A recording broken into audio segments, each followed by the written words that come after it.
All yours, Bill. Okay, thank you. And once again, thank everybody for being here this evening. I have to say this thank you reminds me really how long this process has taken. I know Preservation Erie was one of the early kind of conveners of folks to talk about things that were going on in Corry that moved us towards some positive preservation discussions. The people in the city of Corry have been great to work with. Impact Corry, of course, has driven this bus throughout this process with assistance from the Corry Community Foundation, and just been a great team really to put this together. And I really do thank you all, and especially the folks there in Corry. Next slide, please. I should mention that the nomination was funded in part by my office, the Pennsylvania State Historic Preservation Office, through our Keystone Historic Preservation Project Grant Program. My office is a division, is a bureau within the Pennsylvania Historical and Museum Commission, a state agency. The SHPO, as we call ourselves, manages all of the federal and state historic preservation programs for the Commonwealth, including the focus of this evening's conversation, the National Register of Historic Places. And we'll touch a little bit on some of these other programs as well, tax credits, grant programs, and of course, technical assistance is what I do. So next slide, please. Just to get straight, there are a lot of different ways to define what is historic in a community. Fundamentally, if a community believes, is certain that they have important historic resources, then they do, regardless of what any other kind of designation process goes on. If you feel that the properties, the historic resources in your community are important and historic, then they are. And don't let anyone else tell you otherwise. That said, the federal government maintains a number of different kinds of historic place designations. Some of them, I'm sure many of you have visited in the past. Historic sites and monuments, national memorials, historical parks, national battlefields. The National Register of Historic Places is a National Park Service program and is probably the one that is most accessible to the broader public. Next slide, please. And that's the subject of this evening's conversation. In Corry, now we already have a couple of different resources that are listed in the National Register, the Armory for one. Next slide, please. The National Register is defined by the National Park Service as the nation's list of significant historic properties, and the regulations that establish the National Register literally says properties worthy of preservation. Each state has a state historic preservation office, like the one I work in, that manages the National Register program for the Park Service on behalf of the Park Service within each state. Next slide, please. The National Register is really a solid way to define what is historic in a community. Again, I say it's not the only way to define what's historic, but it has a real solid foundation in some kind of logical approaches to determining what is historic and documenting those things. For example, everything has a history. If you think about it, everything has a story to tell. But what the National Register requires us to do is establish that the historic property that we're considering for nomination to the National Register be significant, that it tells a story that's significant to essentially American history. And the significance doesn't need to be a national significance. It doesn't need to have statewide significance in Pennsylvania. Those things are obviously possible, but most National Register properties are significant because of the story that they tell at the local level. The National Register program recognizes that American history is made up of many threads that are made up of small communities, rural areas, places throughout the country, that these stories tell us something about American history. And most of these stories are local. So most places that are listed in the National Register have local significance, such as, in this case, the Corry Historic District. Next slide, please. One of the criteria that we look at, one of the, well, I shouldn't say criteria, but one of the aspects of the document that we look at for historic properties is whether or not the property has the ability to convey its historic significance. As long as a property is able to convey that significance, it could have sufficient historic integrity to be considered for the National Register. This is a question we often get. That's just a dilapidated old building that nobody's maintained for 30 years. But if that building still has the components, the ability to tell us the story that's significant to that community, then it can still be considered a candidate for the National Register. And to your left here, you can see the different kinds of the aspects of integrity that we look at in the National Register program: integrity of location and design and setting, association, materials, workmanship, and feeling. Most of these are kind of self-explanatory. The integrity of a property's feeling and association means that the surrounding area, the contextual built environment of the historic property maintains some level of historic integrity, so we can understand the property and its context. And that's certainly the case in Corry. Next slide, please. Among the most common questions we get regarding the National Register of Historic Places is what does it mean? And really, it boils down to some pretty basic bullet point issues. The National Register is a big deal. The National Park Service has maintained the National Register program since 1966, has an analog that goes back even further.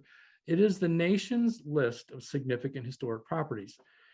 I congratulate folks in Corry because this is a big deal. It's an important, Corry helps tell an important story in American history, and the significance and integrity, physical integrity of the Corry Historic District is such that it meets these standards, and that's a big deal. So it provides prestigious recognition and acknowledgement that there is an historic story here that's important to people in Corry, but also to others who are interested in learning and understanding how things, why things look the way they do in our country.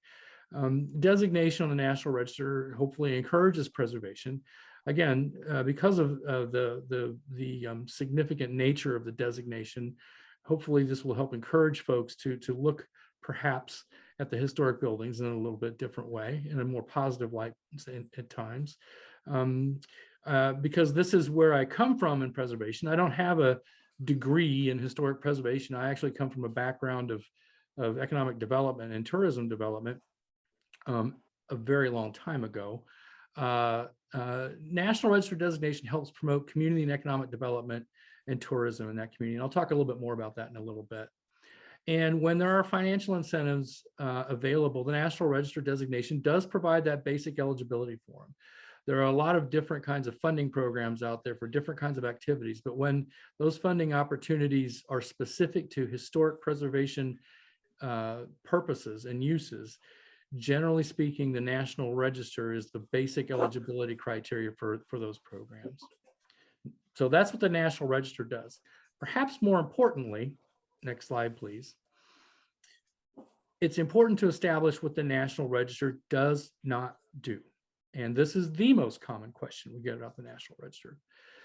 The National Register does not restrict a property owner's ability to manage their property in any way they see fit. Private property owners of National Register properties can alter or dispose of a property in any way they see fit without any kind of oversight, licenses, or oversight from any entity, federal, state, local.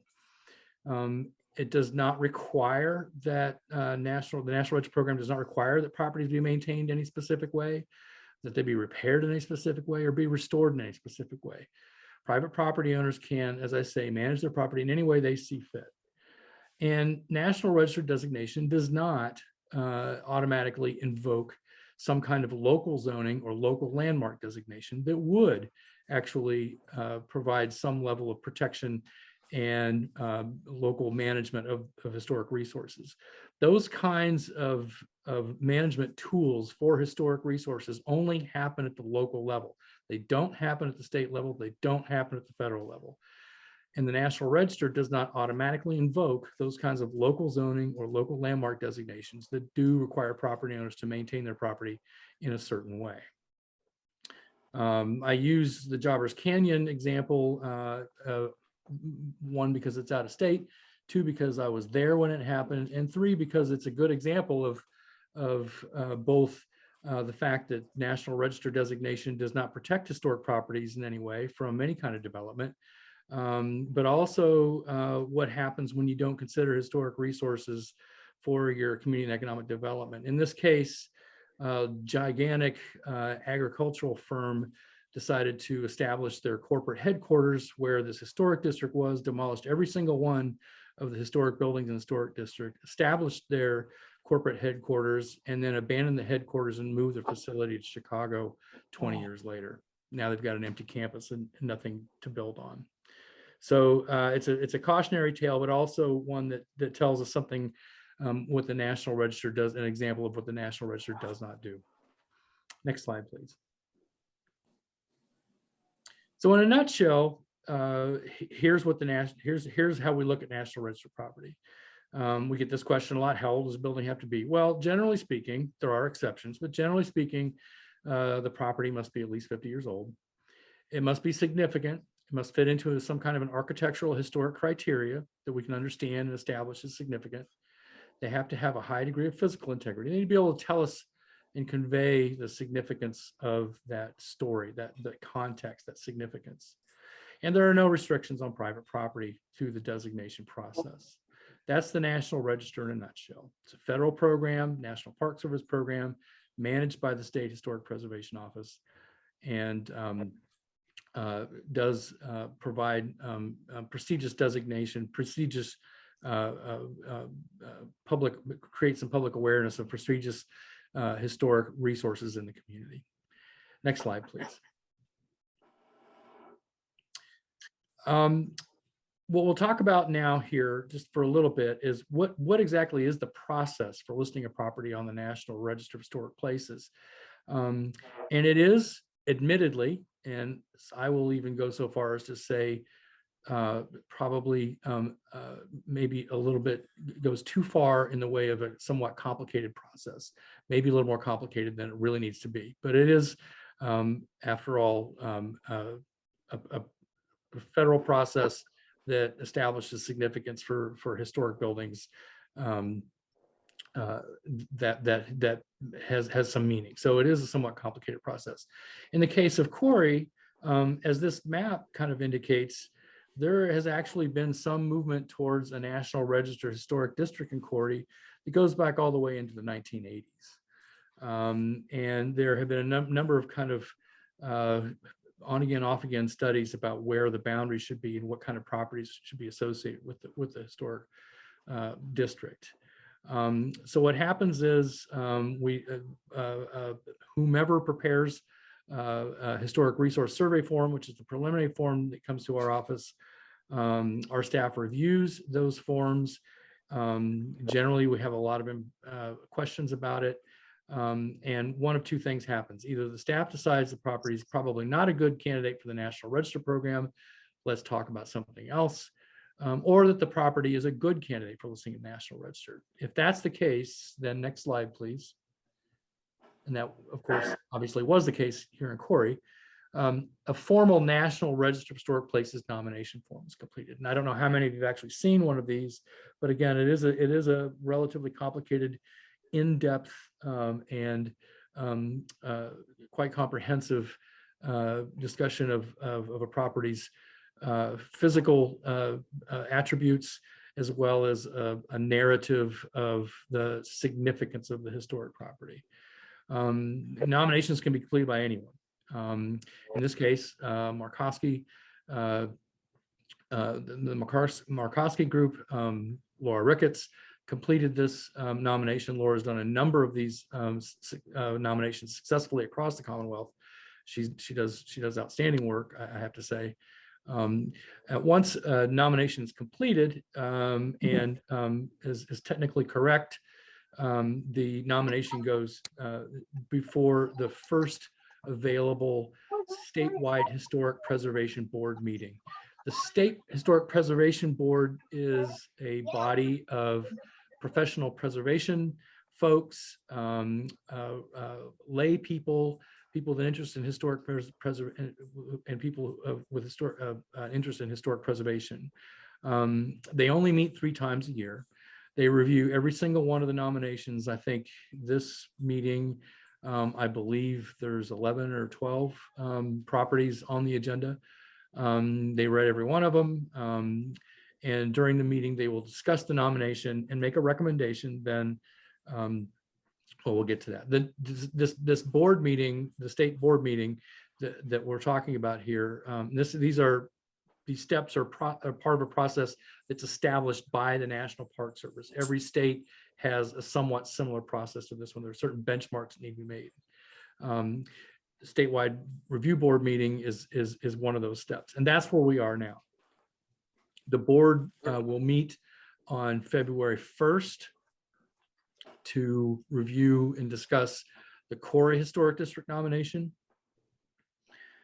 Up until 2 years ago, these board meetings were public meetings, relatively large meetings, face-to-face meetings. We haven't had one of those in some time, and this one will be virtual as well, unfortunately.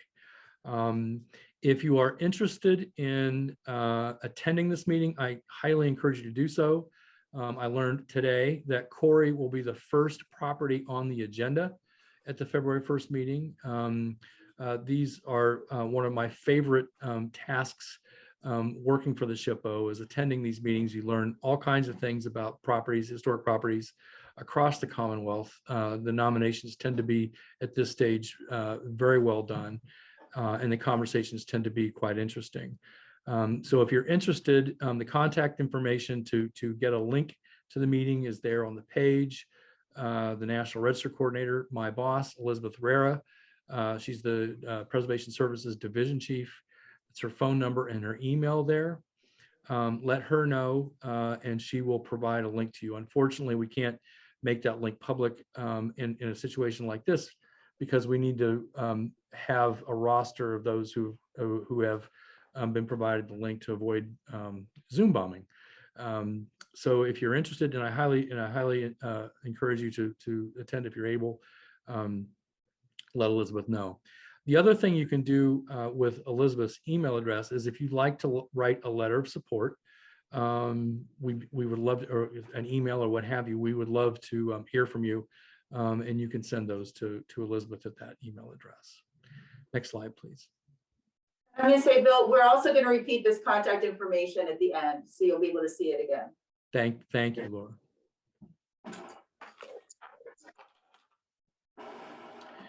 So what happens then, once the State Review Board reviews the nomination, they make a recommendation to the Executive Director of the Historical Museum Commission. We have no reason to believe, especially with Corry, that the State Review Board will do anything but make a positive recommendation to the SHPO. I can't promise that, obviously, but staff has a pretty good track record in terms of getting things before the board that they recommend in a positive light. Once the Executive Director makes her, Andrea Lowry's Executive Director of the PHMC, she will then forward the nomination with the board's recommendation to the National Park Service. And then the Park Service makes the final determination whether the property is listed in the National Register. Once the Park Service makes their recommendation, and again, we've got a really good track record with them. We have no reason to believe that there will be any issues with the, at least in terms of issues that the National Park Service wouldn't agree with our determination that Corry is a good candidate for the National Register. They will then list the Corry Historic District in the National Register of Historic Places. nomination and the designation is then listed in the congressional record, and the Corry Historic District, the nomination is made part of the permanent record of significant historic places in the United States. As I say, it's a pretty big deal. We should know the timing. Generally, things have slowed down a little bit because of things are just slower now, but we should still know by late spring, June-ish, what the Park Service's decision is going to be. Next slide, please. I think I want to stop here. I don't know, Laura, I don't know how you want to do questions. I don't know if this might be a spot to stop, or if we want to get through this part of the program first. I should have asked you this before we got on. Actually, why don't we do that? I know that there are 5 chats showing here, but I was afraid to try to open them up because now everything I'm looking at, everybody else is too. This is a good place to stop and maybe answer some questions. Sure. Okay, wonderful. That's about everybody's able. Perfect. Then yes. Do we have any questions at this point from the crowd about the National Register listing process? I do. Yes, please. The availability of the nomination for people to read it and try to understand it. How does one see it? There's a question about the availability of the nomination. Right now, it's officially in its draft form because it's going before that board, but it will become a public document. So it will be available publicly. I can double check, Bill, I don't know if we're allowed to make that available even now. We have a PDF of it that we can share with Chuck, and then you could put it on our website. The fact that it's in draft form, it's probably best that we hold off on that right now. One of the things that happens is, and this is very common, the review board will request edits to because right now it is considered draft. We have learned the hard way that if there are draft nominations floating around out there that are then replaced by new drafts that have some changes to them at the request of the review board, that causes problems. So we would ask, since this is a draft, that we just kind of hold off on sharing that right now. As soon as we have clearance, Bill, we could put it on our website. Absolutely, absolutely. So Other than the nomination itself, is there a path that it went through? Are there meeting notes? Are there kinds of documentation that somebody could read and maybe understand what's in the nomination? I'm not sure if it's quite that straightforward. My company was brought in for an earlier Keystone grant with Stephen Bishop and Impact Corry, and we did first the addendum to the eligibility of there's a 1988 eligible district, and we wanted to consider, should we be expanding the scope of that district, both in terms of its significance and in terms of its coverage, is its size. And so we went through many steps there, and there are levels, including there are public meetings, and there are a couple local newspaper articles about it.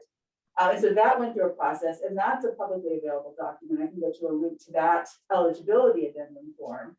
And then we've been working mostly sort of on our own on preparing that, especially with COVID. We haven't been out here as much as we would have liked, in the meantime, but we had amazing resources. The Historical Society gave us so much information that we were able to pull from and dig through. And I'll talk a little bit more specifically about the content that I put into the nomination as we go forward. So there's a little bit of that. The map there looks a little bit patched. So there was some discussion about framework. What you see in the red dotted line on the screen was the 1988 boundary. That was what was considered eligible in 1988. And then in 2014, there was a county-wide survey of Preservation Erie sponsored a countywide survey. And at that time, they were thinking maybe there should be a little bit of a reconsideration. And so Bill from SHPO and another representative from SHPO came out and looked and said, why don't you look in this larger area to see if this sort of holds up as historic district? And then my team came in, and what we settled on was sort of the purple. And when we get to the end, I have a much more refined map that shows exactly what's in and what's out and why. But that's usually you write your eligibility form and then you go on to nomination. But in this case, we had some interim steps to really sort of update that information and expand it and make sure it passed that test. And I think it might help to mention the nomination itself shows these boundaries and then gives historic information about every contributing structure in those boundaries. So most of the nomination is just literally historical content about the buildings within the district. There's a 272 resources spelled out in an inventory table. So, sort of that background. Thank you. Others, I do have one that popped up on chat. Let me see. What are some key points that we should touch on in the letters, emails of support? Bill, do you know what works best with the? Sure. Shorter is better. I think simply expressing support for the nomination itself and any positive thoughts that you might have about preservation in general in Corry are always nice for the board to be able to see, so that they know that there has been or maybe will be in the future some, and I know there has been already in Corry, support for preservation activities, including the nomination in Corry.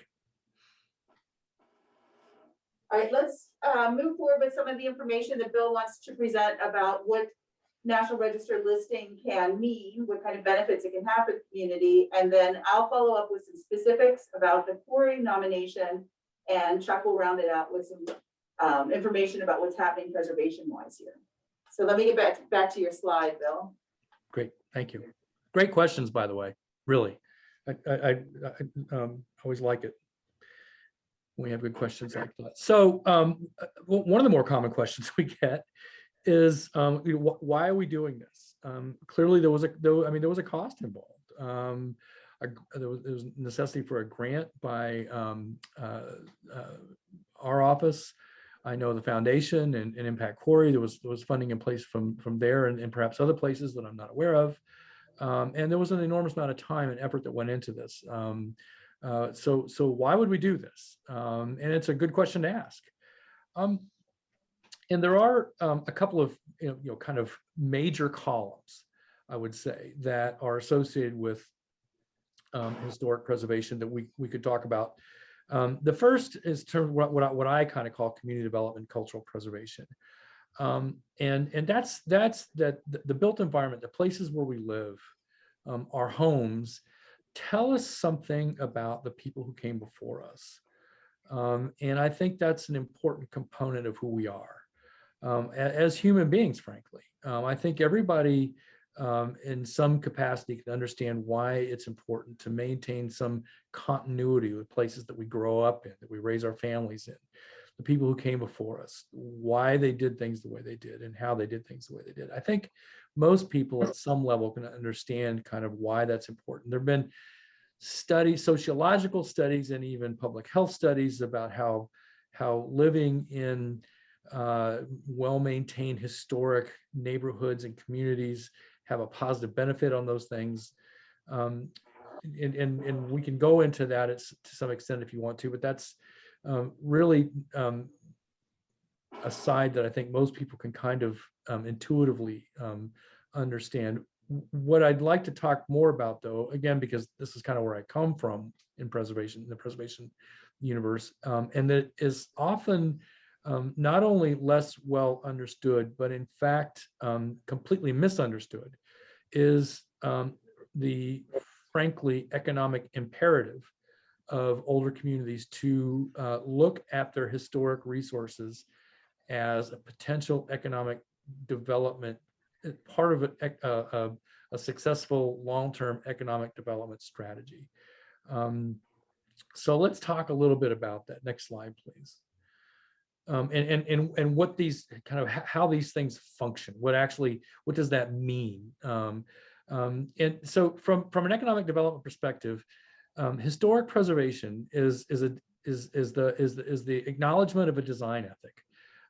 It's a planning and management tool and a way to promote economic vitality through the implementation of traditional design principles. If you think about it, every community that we live in, everywhere, there are sometimes regulatory zoning regulations, minimum property maintenance regulations, all kinds of ways that we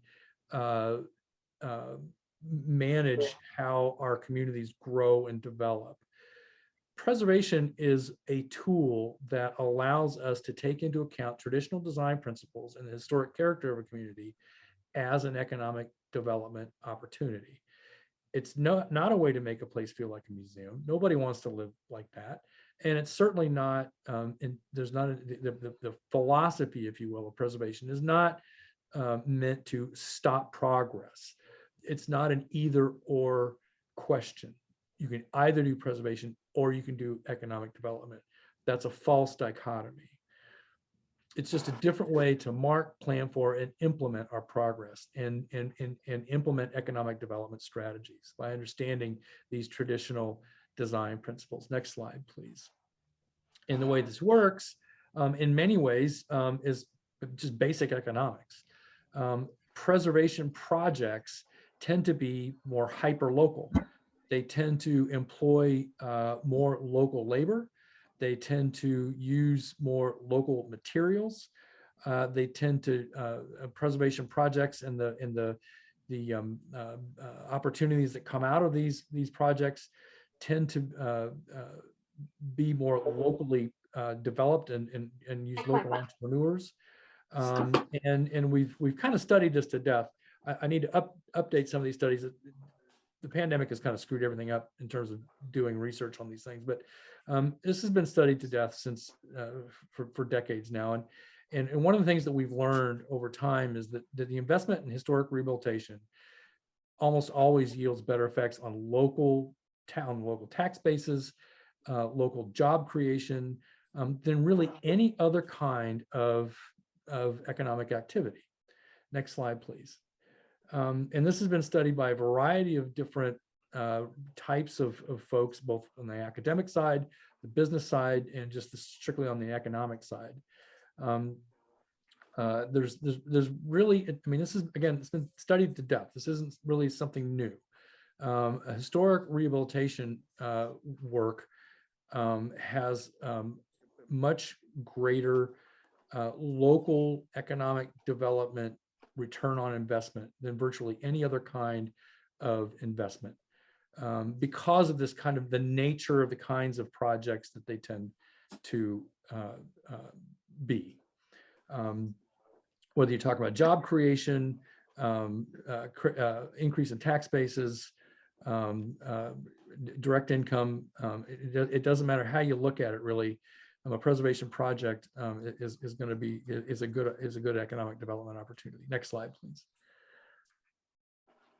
I used to show 2 or 3 or 4 slides about this particular component of the economic development side of preservation, but now I just kind of put some of the best data together into one slide. And just to say that the implementation of a preservation design ethic in a community essentially always either at the least stabilizes property values within that area, or in most cases actually increases the property value within that area. And it doesn't matter whether you're talking about commercial or residential, big cities or small towns. This leveraging of property values, the stabilization of property values is consistent across the country, across the decades, and across the type of resources that we're talking about. I want to interject here too that there is a common misperception about preservation and this particular economic tool, the stabilization of property values. Preservation does not, in fact, equal gentrification necessarily. Gentrification what people are usually talking about when they talk about gentrification and preservation in the same breath, what they're actually talking about is displacement. The displacement of businesses and residents from historic places because of the increase in property values. Displacement is not what preservation does. There are tools that can be used by municipalities and others to make sure that when we maintain our historic resources in an adequate way, and we use these as economic development tools, that we don't necessarily displace the people who live there now. I just want to make that comment about this particular economic aspect of a preservation approach to economic development. Next slide, please. This made this component of the economic development side of preservation is probably the most studied, and in terms of years gone by, most studied. There's even, you've likely heard of the National Main Street Program or the Main Street Program. It's based on this principle that for smaller scale commercial business areas, implementing a preservation design ethic in that built environment increases customer traffic. This is where people want to go. This is where they want to hang out. This is where they want to eat food. This is where they want to drink drinks. This is where they want to shop. And also attracts a certain kind of entrepreneur that most communities relish bringing into their community. And these small businesses have a greater chance of success in these smaller scale, more humane scale environments, such as Corry has right now. The Main Street Program, you can look this up. It's all, you can Google this kind of thing. The Main Street Program keeps nationwide statistics on reinvestment, and it's again, for a town like Corry, looking at your historic resources and economic development opportunity is pretty much an economic development imperative, because of the kind of reinvestment and job creation that can be developed through this kind of approach. Next slide, please. And I don't want to make it sound like it's something that's easy to do. Any kind of successful economic development program takes an enormous amount of work, an enormous amount of dedication on in the place of municipal leaders, the community at large, and others who try to make sure that we're doing all the things that we need to do to make sure that these folks that will be interested in these actually come and can spend money and invest. Heritage tourism is probably the economic development side of preservation that's talked about most, and people maybe most commonly understand, and for good reason. Tourism is the second largest industry in the Commonwealth, and heritage tourism, depending on how you count the dollars, is the largest segment of that industry. And make no mistake, tourism is an industry. I really can't say it any better than Arthur Ziegler said at one point, that people don't go to visit modern buildings. They flock, and sometimes in some places flock too frequently, to see historic buildings and streets and the businesses that occupy those kinds of buildings and streets. They attract the kind of development entrepreneurship, and in cases of residential properties, the kinds of homeowners that we all, actual homeowners of any stripe that we all want to see in our communities. Next slide, please. So those are some of the kind of principles of preservation and I actually have like an hour-long presentation about some of the economic development strategies. Again, this is just a brief overview of these strategies. It is hard work. Lots of partnerships need to be developed. Lots of help needs to be asked for, but it's all there, and it can be done. It's been done in many places, and I know it can be done in Corry. So I usually talk about the money last, because if I talk about it first, people stop listening once they get that part out of the way. One of the most powerful tools to help invest in historic resources is Rehabilitation Investment Tax Credits. Our office administers two types of credits. The federal credit for income producing buildings is a National Park Service program, administered obviously by the National Park Service and the IRS, but is facilitated in Pennsylvania by our office. And we have really one of the most robust tax credit programs in the country. The folks who run our tax credit program are very, very good at their job. So I encourage you to learn more about the federal tax credit program. Once Corry's listed in the National Register, that is a requirement for federal tax credit availability. Income producing properties within the designated historic district that contribute to the significance of the district can be eligible for this tax credit program. It's not a grant, it's a tax credit. It's also, I get this question a lot, it's not a deduction, it's an actual credit against taxes owed. There is kind of an analog. The state of Pennsylvania has a rehabilitation tax credit for income producing buildings. It's actually managed by the Department of Community and Economic Development with design review and assistance by our office. It's also a powerful tool. It's not quite as useful from a development stack perspective because it's not a by right tax credit. There's a cap on it statewide and a cap on a per project basis. But it is also a very nice incentive to rehabilitate historic buildings. Next slide, please. Our office administers two kinds of grant programs specifically for historic preservation use. One of them is I'll talk about this one first. The second one on the slide, project grants. The nomination of the Corry Historic District to the National Register of Places has been paid for in part by a preservation project grant. There are 50-50 or 1-to-1 matching, dollar-to-dollar matching grants. We can do things like National Register nominations. Laura mentioned the Erie County Cultural Heritage Plan earlier. We help pay for that. Historic building surveys, all kinds of planning assistance. And we have done a number of marketing and feasibility studies for historic, generally districts through this program. So there's kind of a wide variety of projects that can be funded through the project grant program. And the construction grant program is just what it sounds like. It's a brick and mortar program available to local governments and qualified nonprofits that own or manage properties that are eligible for listing in the National Register of Places. Unfortunately, neither of these grants are available to private homeowners or privately owned buildings. Only nonprofits and local governments. Again, the construction grants are dollar for dollar matching grants, and the project has to meet federal preservation design standards, the same as the tax credit program.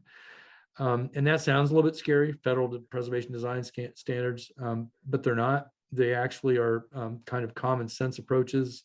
If you're interested in preserving a historic resource, what we do is we identify what those significant features on the property are that convey that historic significance.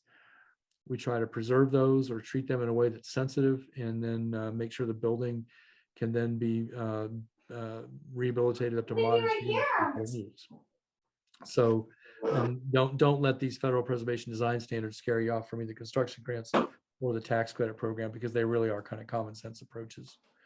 Next slide, please.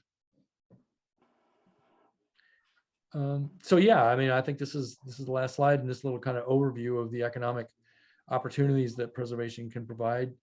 And I've never come up with a quote that says this better than Donovan Ripkema's. And in fact, I even though I don't like to read from a text slide, I'm going to, because I like this so much. That Donovan Ripkema still is a developer, but he also manages a company called Place Economics that does a number of kind of economic based studies of historic preservation as an economic development design economic tool. And he says, I cannot identify a single example of sustained success in downtown revitalization where historic preservation wasn't a key, but examples of expensive failures in downtown revitalization have nearly all demolished historic buildings. Downtown revitalization through historic preservation is the best example in this country of sustainable economic development. And that just happens to be the truth. We've studied it to death over the years. I've been doing this for, oh my gosh, almost 35 years now. And before that, actually worked in business that used preservation as an economic development tool. So from personal experience, I know this is actually the case. And I'm really quite excited that in Corry, we might have an opportunity to undertake some of these, use some of these tools and use some of these approaches to provide some economic growth in the community. Next slide, please, because I think I'm done. Yes, thank you for your kind attention. I guess we can answer questions again now, or we can just move on, Laura, whatever your preference is. I think if it's okay, I'm gonna keep going through the slides and Absolutely. then the questions to the end. Does that work? Absolutely. All right, thank you, and thank you, Bill, for giving us that overview. His office is the one that takes care of all the National Register stuff in Pennsylvania, and we rely on them for the advice and guidance to get to the point where we are today. My team wrote the nomination for the Corry Historic District, and that's the one that's in draft form now, and it's being reviewed by the individuals on the State Review Board, and they're going to get together for that February meeting. And hopefully it's a successful meeting that says they agree and they send it on to the National Park Service. So I wanted to give you just a little overview of sort of how we framed this. It is not the exhaustive history of everything that ever happened in Corry. It's about sort of making an argument for those salient features that we think are best conveyed in sort of in this area. There's a tiny little map at the upper right, and I actually have a version that we can zoom into later if we need to, but that shows the boundary that we were able to sort of determine. And that was something that was done not just by my team, but in concert and in conversation with the Pennsylvania SHPO, with representatives from Impact Corry, based on historic information, historic mapping, things that we know. When we make a boundary, oftentimes we'll use things that are outside of the period of significance. So if something was built more recently, or if there are a lot of things that have been torn down, those things sort of form a clear edge. There are also cases where we needed to make choices about what we wanted to include within the boundary, and we couldn't just sort of let it sprawl out forever. And so, especially along sort of the east and western edges where we're dealing with residential districts, what we did was we made sure that we had a really good representative batch of the kinds of houses and the kinds of design that are present in the historic district in the period of significance for Corry. So I will say up front, if your home did not get within the boundary, I'm very sorry about that. We do think that there are potentials for other kinds of historic districts in the larger Corry area. But the one that concentrates on the transportation, the industry, and the community planning significance is the one that we've drawn here. So there are 272 resources in that, and 208 of them are considered contributing resources. And that means that they have sufficient integrity and they're built within that period of significance so that they help tell the story of the larger historic district. Among the non-contributing resources, a large proportion, 40 actually, are just empty lots where during the historic period something had been there and now it isn't. And in some ways that's less distracting than if you have a big new shopping center or something, you know, in that spot, but it's still something that we count and we manage as part of figuring out what's included. So the period of significance goes from circa 1861, and that's when our two railroads crisscrossed at the junction and sort of gave an impetus for Corry to be created. And then it stretches to 1970, where there was a significant reduction in passenger rail service in the area. And we felt that the railroad and transportation themes were so central to the story of Corry that it really made sense to kind of bookend that period of significance that way. It's also convenient because, as Bill had mentioned earlier, there's usually a 50-year threshold for when we think about things, about considering things for the National Register. So we have enough historic perspective to sort of understand their role. And so that fits that sort of time frame as well. There were three areas of significance that we talked about. And that doesn't mean that there aren't potentially more, but these are the ones that we argued for in our nomination. And one was transportation, based mostly on that rail transportation history. One is about industry, and that of course grew up at the same time as this railroad history, because as soon as you have the railroads coming in, you have manufacturing facilities sort of lining the railroad, capitalizing on that. So even though you don't have a lot of, I'm not saying that, you have the sort of the growth of industry hand in hand with transportation, and that's part of what really spurs the growth of Corry and its development. And of course, we know that its development was very rapid, from being just, you know, a little triangular train station and a railroad crossing in 1861 to being incorporated as borough in 1863, and then a city in 1866. That's super rapid. It's this explosion of activity and growth and potential here. And so that's part of the story we're trying to capture. We also have an area of significance that's community planning and design. And that really speaks to the overall layout of the commercial core of Corry. You know, talks about those commercial streets, you know, the very early commercial centers along First Street and Main Street, and then the one that really came to predominate, sort of Center Street. It talks about how you have sort of, by nature of its closeness to the railroad, industrial zones, but then you also have residential zones, and sort of how all of these different elements speak to each other. And so I have some images here. We've also been peppering some images of Corry throughout the presentation, as well as other images from Northwestern Pennsylvania. For the industrial significance, I know that Impact Corry has worked to get historical markers that were put in place, and some of them are within the historic district, is another way to really make sure that people know, acknowledge, understand, embrace, celebrate that industrial past. We have a little detail of one of the fantastic bird's eye view panoramas that just shows all the smokestacks and factories lining that railroad corridor. And then here for the community planning and design significance, I've got a couple of the different commercial areas, but then also large civic buildings. We know that AP Mount was an architect who was very busy here in Corry. In fact, our municipal building right here is by that architect, and an example too of some of the residential architecture that sort of come together to give us a historic district that tells a strong story.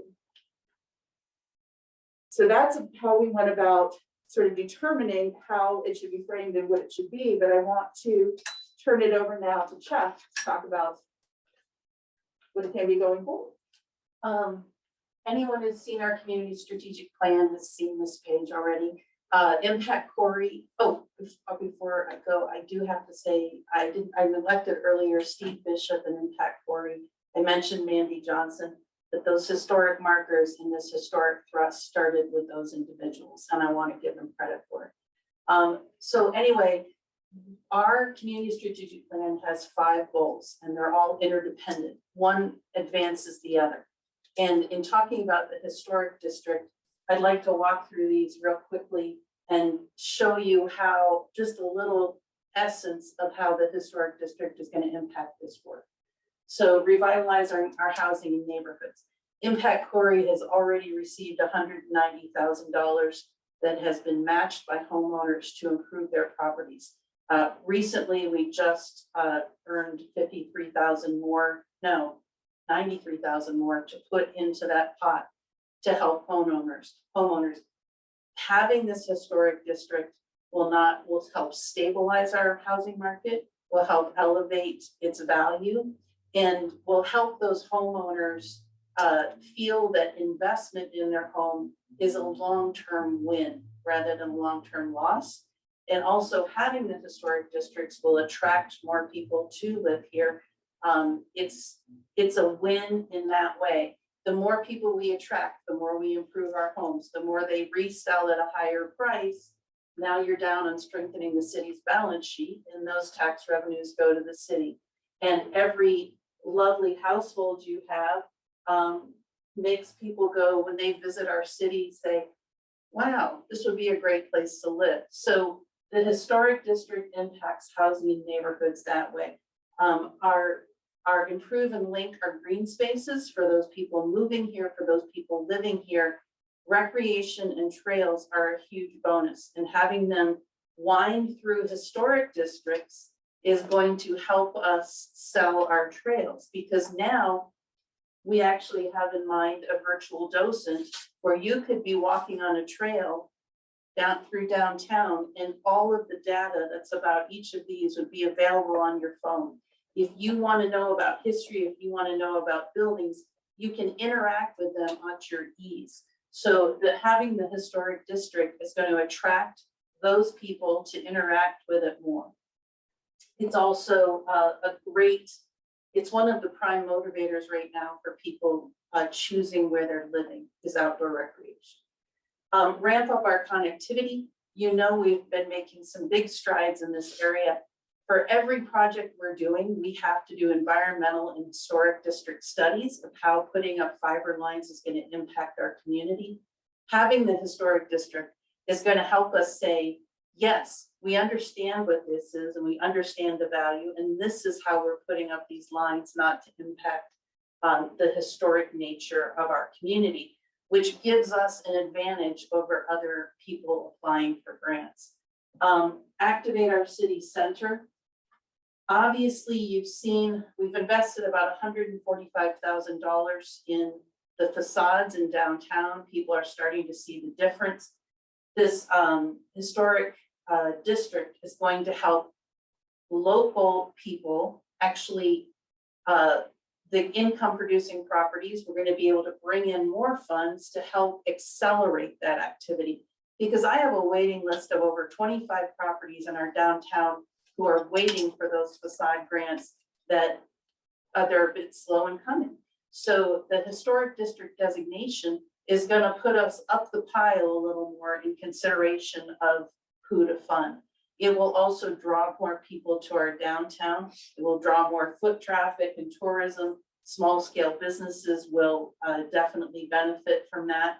And all of these basically come back to helping our city's balance sheet. More productive businesses, more productive homes, better return on taxes, more people living here. It just becomes a cycle of one helping the other to raise our community, and do it with the people who are here.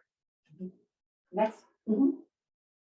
And this is more information about each of those, but I wanted to show you, you saw the historic district is actually down through here. You can see the pink area is our city center of what our plan has designated to put our investment for Activate Our City Center. And then this outer area is where we're working on neighborhoods. So now you see the historic district. Well, you can't see it on, you can't see me pointing on Zoom, but if you look at the pink area, you see that's the centralized area of our historic district. Then we're investing in the neighborhoods surrounding it. Now we're getting a double threat. The historic district now helps with that housing work as well. So next one. And again, you can see the outer limits of where we're putting the bulk of our money. You can see again, the pink area here, which is our downtown, and a work along North Center Street. And this actually has the overlay on this page of the historic district, so you can see how it aligns. Next. So I wanted to bridge into another thing. With the historic district, we are celebrating Corry, and part of Corry's history is our rail and trail, the old rail yard that separates north and south side of town.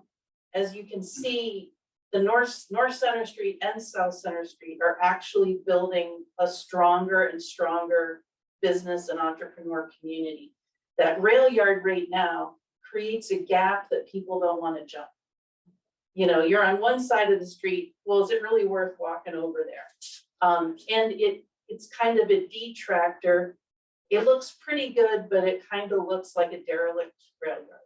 So I want to talk about phase 1, 2, and 3. this is going to be the Corry Rails and Trails Park. So this is going to serve as connective tissue. So if you're here in the historic district on this side, you want to cross that rail track and see what's on the other side. I am bringing this up now because we've been having a lot of public meetings. We have one coming up as well to continue to talk about the design of this park. But again, the historic district is going to draw people. This park is going to draw people. It's just going to be a multiplying effect. Go ahead.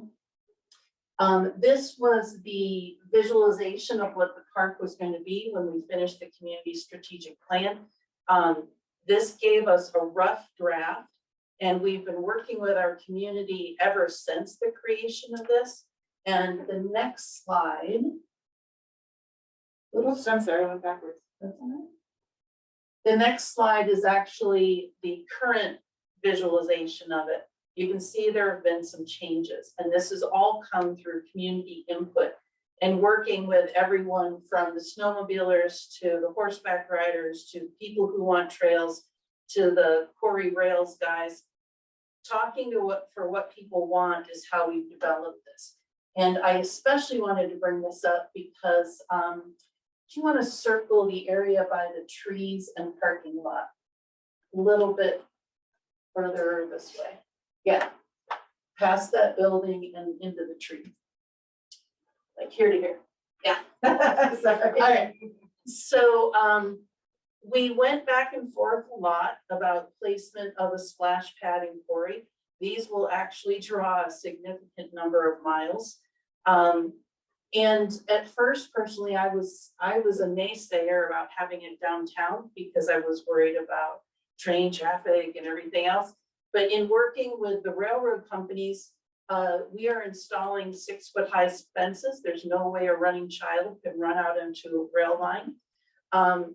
And they are such a huge draw that this will truly ramp up activity in our downtown, which we need to do.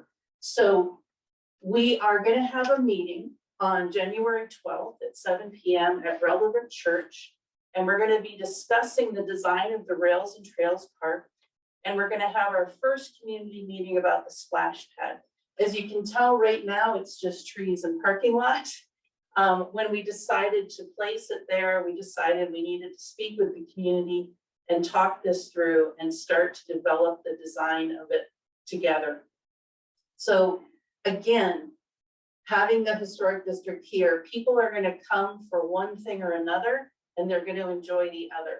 And when there's more to do in a place, it becomes more active. So I'd like to invite you all to come to Relevant Church on January 12th at 7 p.m. for that discussion. I think that's my last slide. Yeah, so that's just next Wednesday night. And then we have. Yeah. And the only other thing before you go tonight, and if you're online, the High Ed's new catalog of courses is out. I already signed up for the Beehive presentation to find out what all the communities, what all the Beehive network is doing. What the buzz is all about. What the buzz is all about. And I'll pass those out tonight, but they're also available at corryhighed.org. Got one in the mail. Yeah, I was like, I think they Oh, were Dad, in the mail. you're on a mailing list. Okay. So we want to open it up to questions, but also I just want to point out that the information about the upcoming February public meeting and how you get on the list for that is there. And then I've included contact information for Chuck, for Bill, and for me, in case you have follow-up questions that you want to pose to any of us.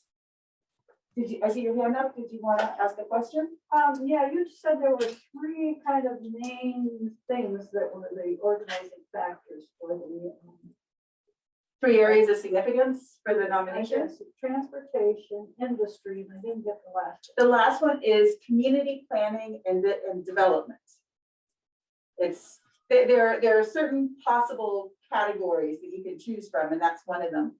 We had considered architecture because there are certainly a number of really strong architectural examples, but we felt that for the community of Corry and how it developed and the way it works, that community planning and development captures a lot of that infrastructure about what's there and about how it's organized, but it doesn't require you to meet quite the same high integrity standard that you need to be able to demonstrate architectural significance across the board. Yes. Yeah. Oh, thank you. Good. Let me, if I can get my mouse back here. And that is Phil telling us, thank you for the presentation, great work, looking forward to seeing Corry move.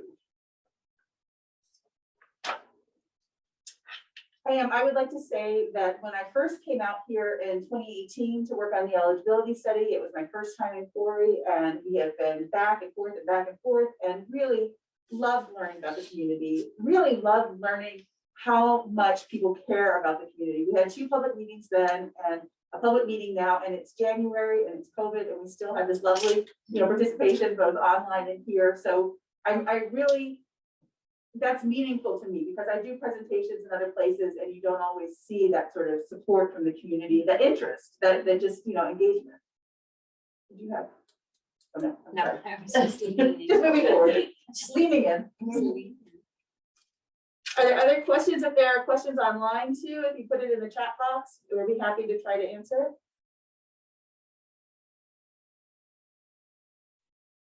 I think the issue of income producing is kind of a question. So that is when you're talking about the Rehabilitation Investment Tax Credit. The way that program is set up is for income producing properties. So sometimes it's an apartment building or a store or something like that. A And- rental property, Pardon me? a rental property, I mean, As long as the owner is an LLC or above.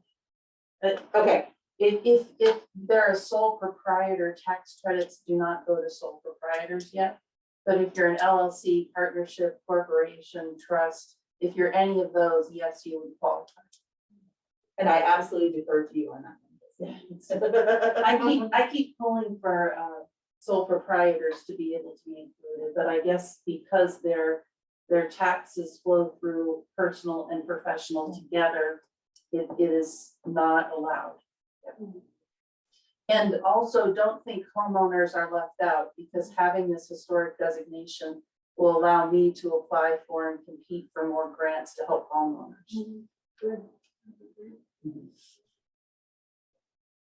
Do you have an actual map, a handout, or someplace to go look where the boundaries are? I can, I'm gonna do a new share. Let's see, I'm gonna try to do a new share. Bear with me.